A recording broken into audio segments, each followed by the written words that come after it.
어제 저희가 VIP 9월 매매를 간단하게나마 복귀를 했었는데 이제 일부 사람들이 또 이미 지난 결과를 왜 또 읊는 거냐, 또 읊어서 뭐하냐 이렇게 말씀하시는 분들이 계십니다. 근데 이거는 모두가 알고 있어야 돼요. 그거는 정말 잘못된 생각입니다. 우리는 항상 매달 매매 복귀를 해오고 있습니다. 복귀는 단순하게 얼마를 벌었나 얼마를 잃었나를 확인하는 그게 아니에요. 우리는 지난 매매를 통해서 반드시 찾고 점검해야 할 상황들이 있기 때문입니다. 첫 번째, 매매 원칙과 계획을 지켰는지.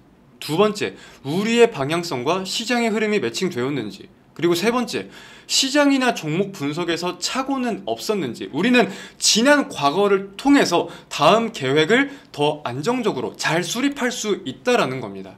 이번 달에 우리가 매매를 잘했다면 이를 더 적극적으로 다음에 활용할 수 있도록 공식을 만들어야 할 것이고, 이번 달 매매가 좋지 못했다면 다시는 이런 과오를 범하지 않기 위한 원칙을 수립해야 한다, 이 말씀을 드리는 거예요. 매매 복귀는 그래서 정말 중요한 겁니다. 그래서 저희가 매달 그리고 종목 매매할 때마다 매수와 매도 관점을, 그리고 우리의 현황을 복귀하는 거에 대해서 함께 매매를 하시는 회원분들도 시청자분들도 잘 한번 인지를 해보시길 바라겠습니다.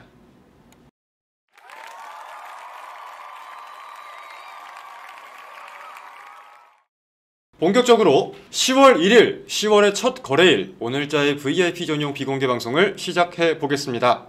자, 전일 미국 증시 먼저 한번 살펴봅시다. 전일 미국의 3대 증시가 개장 직후 혼조세를 좀 보이다가 장 마감이 다가올수록 상승폭을 조금씩 키워가면서 강보합세로 마감되었어요.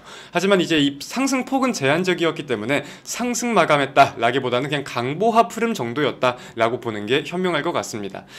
미국 증시에서 매도보다 매수가 많았던 이유라면 우리 모두가 알고 있는 금리나 기대가 지속됨에 대한 방향성이 계속 드러나고 있는 게 아닌가 생각이 들어요.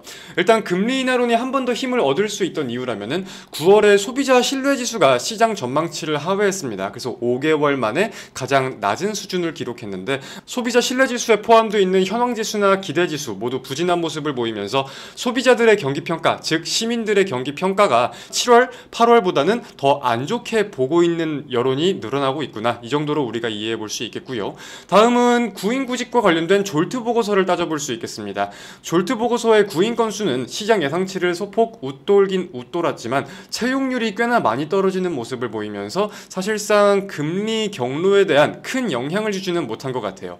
더불어서 이 고용지표의 끝, 활용정점은 노동부가 직접 발표하는 고용동향 보고서, 이번 주 금요일 발표가 될 예정이죠. 이 고용 보고서에 시장의 시선이 쏠려 있다는 점을 인지한 채로 이 고용시장을 바라보는 것이 중요할 것 같습니다. 자, 그리고 중요한 내용이 하나 있습니다. 지금부터 급 반전이 없다면은 한국 시간 기준 오늘 13시 1분부터 미국은 셧다운에 들어갑니다. 셧다운이 되면은 예산이 끊기고, 이에 비필수 기관은 강제로 문을 닫으면서 관련된 직원들은 돈을 못 받고 휴직하는 상태가 된다, 이렇게 이해를 하면 되는데, 트럼프와 민주당, 그러니까 공화당과 민주당의 입장을 한번 나누어 가지고 우리가 따져보겠습니다. 일단 트럼프 같은 경우는 트럼프 일기 때도 셧다운을 경험해 본 사람이고 지금 꽤나 강경한 기조를 보이고 있어요. 민주당이 셧다운을 원한다는 발언과 함께 책임을 그쪽으로 돌리려는 모습도 함께 보이고 있습니다. 더불어서 셧다운이 되면은 공무원을 포함한 많은 사람들의 해고가 있을 수밖에 없다라고 경고를 하고 있기도 하죠.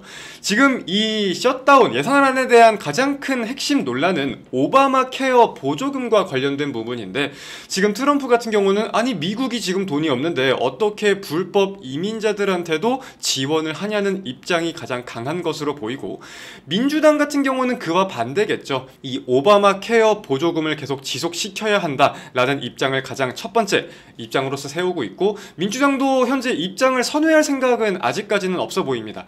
이제 일각에서는 최후의 대안으로는 지금 나오고 있는 게 7주 임시 예산안에 대한 통과 여부인 건데, 7주가 아니라 7일짜리라도 만들어야 되는 거 아니냐, 이런 여론도 있기는 있지만 아직까지 무언가 확실하게 확인된 내용은 없는 것 같아요. 트럼프는 민주당에 가장 큰 책임이 있다고 했지만 민주당은 반대로 가장 큰 책임은 트럼프에 있다는 입장을 내비치고 있습니다. 그래서 한국 시간 기준으로는 10월 1일 오후 1시부터다, 이렇게 이해를 하면 되겠고, 자, 그렇다면 셧다운이 되면은 우리는 어떻게 생각을 해야 하냐? 정치와 외교까지는 모르겠지만 투자자의 입장에서는 기회를 분명히 잡아야 되는 시점입니다. 물론 객관적으로 시장은 출렁일 확률이 높다라고 전 생각을 해요. 이게 장기화될 이슈는 아니겠지만 단기적으로 두 가지 우려에 집중할 수 있겠다라고 저는 생각을 하는데, 첫 번째로는 미국의 정치적인 불확실성이 확대되고 트럼프의 발언, 수위가 점점 높아지면서 우려감을 가질 수 있는 내용이고, 두 번째로는 고용지표와 같은 경제지표의 발표가 밀릴 거잖아요. 그러다 보니까 뭐 일각에서는 이게 통화정책의 호재라고 하지만 저는 오히려 통화정책 불확실성이 더 키워질 수 있지 않나 라는 포인트도 생각을 하고 있습니다. 그래서 이런 내용들이 부각되면서 해결 과정을 거칠 가능성이 높겠다라고 생각을 하는데, 실제로 셧다운이 진행이 되었었던 2018년 말부터 2019년 초, 이때가 아마 가장 장기간의 셧다운일 겁니다. 35일 정도로 제가 기억을 하는데, 당시 미국 증시는 셧다운, 뭐 무역 분쟁, 금리 인상, 다양한 우려들이 겹치면서 한 달 동안 약 15%의 조정을 받았어요. 어마무시한 급락을 보였던 거죠. 근데 이제 트럼프 대통령과 의회 잠정 합의로 셧다운은 종료가 되었었고 증시는 빠르게 급등하면서 하락분을 메웠었는데, 이번에도 우리는 똑같이 생각을 하면 될 것 같습니다. 단기적인 리스크가 커질 수는 있겠지만 제가 항상 증시의 불확실성이 나올 때 뭐라고 말씀드려요? 해결돼야 할 문제이다, 이런 말씀 많이 드리죠. 이것도 마찬가지입니다. 결국은 해결이 돼야 할 문제라는 점은 변함이 없기 때문에 단기적인 이슈로 보는 것이 현명하고, 이를 통한 증시의 급락이 나온다고 하면 우리는 분명하게 이걸 이용을 해야 한다. 겁먹고 쫄 게 아니라 오히려 웃어야 한다. 이 포인트를 놓치지 않고 오늘자의 증시를 잘 확인해 보시길 바라겠습니다. 셧다운에 대해서 뭐랄까 크게 신경 쓰지 않아도 될 것 같은데 왜 너만 그렇게 예민하냐라고 하실 수도 있을 것 같아요. 사실 시장이 지금 반응하는 모습은 아니니까. 근데 주식은 저는 좀 그렇게 생각을 합니다. 어차피 아무리 대응의 시장이라고 해도 결국 예측을 하고 우리가 미래를 전망하면서 돈을 투입을 하는 거잖아요. 투자를 하는 거잖아요. 그렇기 때문에 그게 조금 자그마한 변수라도 무언가가 이슈가 될 수 있는 거에 대해서는 항상 집중하고 모든 가능성을 저는 열어두어야 한다고 생각을 하거든요. 그냥 오를 것 같은 거, 떨어질 것 같은 거, 이렇게 두 가지의 방향으로만 나누는 게 아니라 굉장히 다양한 가능성을 열어두어야 한다고 생각을 해요. 그래서 제가 월 초에 항상 투자 전략에 대해 말씀을 드릴 때 증시의 방향성 한 세 가지, 최소한 세 가지, 네 가지 이상으로는 갈래를 져가지고 우리가 어떻게 대응할 건지, 어떤 이슈에 반응하면서 상승할 때 이렇게 할 거고 어떤 이슈에 반응하면서 상승하면 이렇게 할 것 같은지, 이런 것들을 다 저희는 구분을 해두잖아요. 그게 좀 이런 이유인 것 같아요. 무튼 뭐 오늘 1시라고 하니까 1시 정도 잘 지켜보면 될 것 같습니다. 그래서 지금 포트를 보면은 저희의 3대 주력 종목들이 있죠. 이 3대 주력 종목 중에서는 네이버가 가장 먼저 출발을 해주었습니다. 자, 네이버 현재 시점에서 주가 사실 좀 떨어져도 돼요. 숨 고르면서 가는 게 가장 안정적인 그림을 만드는 겁니다. 저희는 아무런 걱정을 가질 게 없어요. 걱정될 게 뭐가 있습니까? 우린 이미 30% 현금화도 해놓고 여기서 떨어지든 오르든 계속해서 지켜볼 건데, 그죠?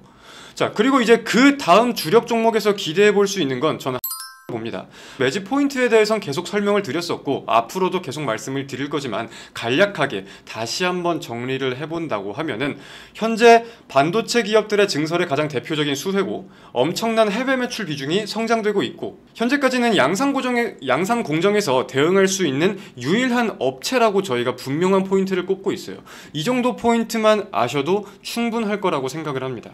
자, 다음은 요즘 계속 말씀드리듯 10월 중 내용들을 기대해보고 있습니다. 이 또한 매일마다 브리핑을 드리고 있으니까 주가 움직임에 대해서는 전혀 걱정하지 않으셔도 괜찮습니다. 시장은 저희가 계속해서 지켜보고 있습니다. 그리고 몇몇 이제 영상이나 유튜버들 보니까 네이버 상승 나오니까 막 자화자찬하시는 분들 되게 많더라고요.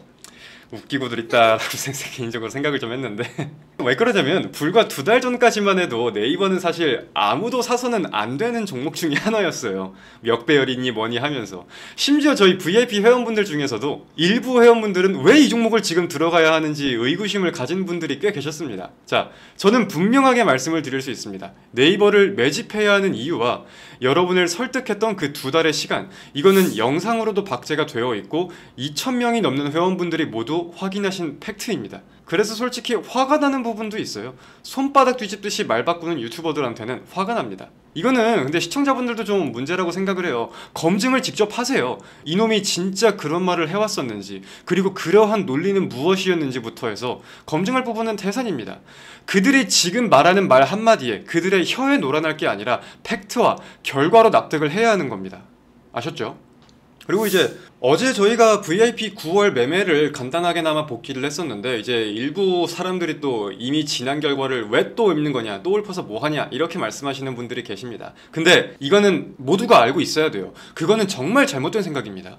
우리는 항상 매달 매매 복귀를 해오고 있습니다. 복귀는 단순하게 얼마를 벌었나, 얼마를 잃었나를 확인하는 그게 아니에요. 우리는 지난 매매를 통해서 반드시 찾고 점검해야 할 상황들이 있기 때문입니다. 첫 번째, 매매 원칙과 계획을 지켰는지. 두 번째, 우리의 방향성과 시장의 흐름이 매칭되었는지. 그리고 세 번째, 시장이나 종목 분석에서 착오는 없었는지. 우리는 지난 과거를 통해서 다음 계획을 더 안정적으로 잘 수립할 수 있다라는 겁니다. 이번 달에 우리가 매매를 잘했다면 이를 더 적극적으로 다음에 활용할 수 있도록 공식을 만들어야 할 것이고, 이번 달 매매가 좋지 못했다면 다시는 이런 과오를 범하지 않기 위한 원칙을 수립해야 한다, 이 말씀을 드리는 거예요. 매매 복귀는 그래서 정말 중요한 겁니다. 그래서 저희가 매달, 그리고 종목 매매할 때마다 매수와 매도 관점을, 그리고 우리의 현황을 복귀하는 거에 대해서 함께 매매를 하시는 회원분들도, 시청자분들도 잘 한번 인지를 해보시길 바라겠습니다. 갤럭시 하모니트리가 매수가 부근에서 출발할 것 같은데, 이거는 오전 중에 흐름을 보면서 정리가 맞다고 생각하면 정리를 합시다. 자, 10월 1일 국내 증시 개장했습니다. 자, 현재 호가 부근에서 갤럭시와 머니트리는 전량 정리하겠습니다. 자, 현재 호가 부근에서 갤럭시와 머니트리는 전량 정리하겠습니다. 저희 매수가 위에서 그냥 약수익권에서 본전 근처에서 전량 정리하면서 마감합시다. 자, 갤럭시와 머니트리 매수 관점, 매도 관점 간단하게 한번 다시 복귀해 보겠습니다. 매수 관점에 대해서는 제가 두세 차례 말씀을 드려가지고 많은 분들이 이제 다들 알고 계실 거라고 생각을 해요. 첫 번째로는 이제 정책주의 수급이 조금 몰릴 수 있는 관점, 스테이블이나 STO 관련된 순환매가 연출될 수 있는 관점에 대해서 일정이나 증시 상황들을 함께 보면서 말씀을 드렸던 관점들이 있었습니다. 그래서 기술적으로 보았을 때도 추세가 꽤나 장기간 이어지면서 하단이 단단할 거라고 판단을 했던 가운데 상단 돌파에 대한 기대가 조금 있지 않을까라고 생각했던 그러한 부분들을 가지고 저희가 매수를 했던 거잖아요. 그렇기 때문에 여기서 이렇게 눌렸다고 하더라도 크게 저희가 동요하지 않았죠. 하단에 대한 지지를 확인하면서 올라올 것 같다라고 방송 중에 말씀을 드렸고, 실제로 올라와 주면서 다시금 방향을 위로 잡아주는 모습까지 확인이 되었었으니까. 그리고 이제 매도 관점에 대해서도 저희가 일전에 절반 매도를 했던 관점은 이날이었잖아요. 이날 상단을 분명히 돌파해 주는 것은 같은데, 추가적인 수급 유입에 대해 바라봤을 때 당일날 무언가가 추가 돌파는 어려울 것 같다, 추가적인 수급 유입은 어려울 것 같다 라는 관점으로 절반 매도를 하고 절반은 지켜보는 게 현명하겠다, 이 관점으로 상단 돌파를 했던 자리에서 절반 매도를 진행을 했었습니다. 그리고 이제 잔량에 대해서 그런 방향을 보면서 우리가 대응을 하자, 이렇게 준비를 해두고 있었는데, 빠르게 좀 방향을 위로 잡아주는 게 아니라 다시금 눌리는 구간까지 나오는 것 같아서 개인적으로 어제도 눌려서 오늘은 저가 매수가 좀 들어와 줄지 지켜보는 게 좀 중요하다고 생각을 했는데, 탄력이 생각보다는 약한 것 같아서 그냥 깊게 생각할 게 아니라 명절을 앞두고 지금 깔끔하게 정리를 하면서 마감하는 게 현명하겠다라는 관점으로 전량 약수익권에서 매도 신호 전송 드렸습니다. 갤럭시 하모니트리 한 일주일 조금 넘게 보유하고 있던 저희 단기 종목인데 고생들 많으셨습니다. 개인적으로 명절 후에 저희가 반도체를 꽤나 기대하고 있는 이유라고 하면은, 아까 말씀드린 3분기 실적 시즌에 이어서 되게 다양한 관점들이 있어요. 다음 주에 이제 TSMC의 실적이 발표되는 동시에 하반기 반도체, 빅테크 기업들의 실적이 대거 발표가 되겠죠. 그러면서 어닝 서프라이즈에 반응을 하든 우리가 지금 주목하고 있는 영업이익률에 반응을 하든 꽤나 긍정적인 내용이 많이 나올 수 있을 것이다. 또한 발표 전이라도 그러한 기대감이 이제 충분히 조성될 수 있는 여건이 만들어졌다라고 생각하는 부분들이 있고요. 이제 2분기부터 IDM 업체들의 미국이나 국내 캐파 증설로 인한 매출 인식이 이제 장비사들 중심으로 인식이 되기 시작했습니다. 분명하게 투자에 대해서 기업 기업들이 증설을 하는 거에 대해서 장비 주문을 넣었고 주문에 대한 게 숫자로서 확인이 되고 있다라는 거죠. 근데 그러한 내용을 따져보았을 때 현재 대표적인 기업들의 수주 잔고를 확인해 본다면은 올해 말까지 반도체 장비 기업들의 실적은 우상향할 수 있는 가능성이 저는 꽤나 높다라고 보고 있어요. 그렇기에 메리트가 있는 장비 기업에 대해서는 우리가 분명히 관심을 가져야 될 필요가 있다라고 말씀을 드리는 거고, 저희의 3대 종목도 여기에 포함이 되어 있죠. 더불어서 이제 제가 일전에도 말씀을 드렸듯이 삼성전자의 미국 팹 반도체 발주에 대해서도 4분기에는 더 본격화될 전망이다라고 말씀드린 부분들이 있었잖아요. 그러한 내용들을 함께 따져본다고 하더라도 반도체에 대한 이슈는 계속해서 언급될 수 있는 가능성이 높다라고 보고 있습니다. 그렇기에 명절 후에는 국내 증시에 대해서 어떤 내용들이 많이 부각이 될지, 이거는 그 누구도 100%를 예측할 수 있는 사람은 없겠지만 반도체에 대한 내용을 볼 때는 악재보다는 호재가 더 크게 반영될 가능성이 높지 않을까. 그리고 국내 증시가 이제 다음에 개장을 하면은 그게 곧바로 부각될 수 있는 가능성이 있지 않을까. 그렇기에 그 불확실성을 이용해야 하지 않을까. 이렇게 연결이 되는 거예요. 지금 제가 생각하는 구조는 그렇습니다. 9월달 성공적으로 매매 잘했고 10월달도 그 이상을 한번 노려봅시다. 아, 그리고 저희가 요즘 시청자분들, 개인 투자자분들이랑 좀 더 소통하면서 다양한 생각이나 말씀 정보를 제공드리고자 오늘 하루 증시에 대해서 커뮤니티에 게시글을 좀 이렇게 쓰기 시작했어요. 여기는 이제 오늘 증시가 어땠는지 여부도 나왔겠지만 그에 대한 저희의 생각이나 우리가 생각하고 있는 전략, 그리고 이어지는 뭐 내용들에 대해서 지금 매일같이 업로드를 하고 있으니까 이것도 한번 하루를 마감하면서 확인을 해보셔도 꽤 괜찮을 것 같습니다. 뭐 VIP 회원분들이야 제가 방송에서 이 이상으로 다음날 아침에 말씀을 드리기 때문에 내용은 비슷할 수 있는데 그냥 하루를 마감하는 느낌으로 좀 확인을 해보셔도 괜찮을 것 같아요. 자, 오늘 방송은 여기까지 할까요? 자, 고생들 하셨습니다. 내일 뵙겠습니다. 내일 만나요, 여러분. 안녕.